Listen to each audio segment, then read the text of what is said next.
അസീസ് കൈകൊട്ടി വിളിച്ചാൽ നൂറുകണക്കിന് പരുന്തുകളാണ് പറന്നെത്തുക. കോഴിക്കോട് വെള്ളയിൽ സ്വദേശിയായ അസീസും പരുന്തുകളും തമ്മിലുള്ള സൗഹൃദ കാഴ്ചക്കാരെ അമ്പരിപ്പിച്ചു തുടങ്ങിയിട്ട് വർഷങ്ങൾ പിന്നിട്ടിരിക്കുകയാണ്.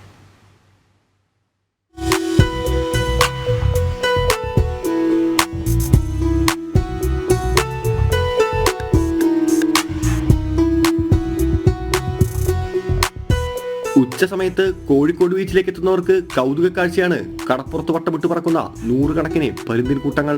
അസീസ് സൈക്കിളിൽ കൊണ്ടുവരുന്ന തീറ്റയ്ക്കായാണ് പരുന്തുകൾ കടപ്പുറത്തേക്ക് എത്തുന്നത്. 10 വർഷത്തിലേറെയായി അസീസും പരുന്തുകളും തമ്മിൽ കടപ്പുറത്ത് ഈ ചങ്ങാത്തം തുടങ്ങിയിട്ട്.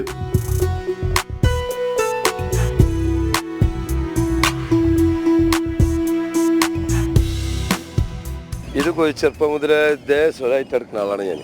കിളി, പ്രാവ്, നായി, പരുന്തുകളൊക്കെ ഒരുപാട് കാലങ്ങളായി ഇതിനെ പരിപാലിക്കുന്നത്.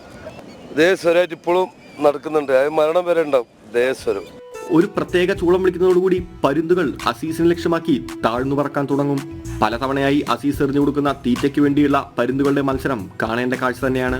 ഇത് 3 നേരം ഇവിടെ എല്ലാവരും കാണാം. രാവിലെ കാക്കക്ക്, പിന്നെ 5:30 ഒരു കാക്ക, 5:30 മാത്രമേ കാക്ക, വേറെ ഒന്നും ഉണ്ടാവില്ല. ഈ നായി പട്ടിയൊന്നും ഉണ്ടാവില്ല.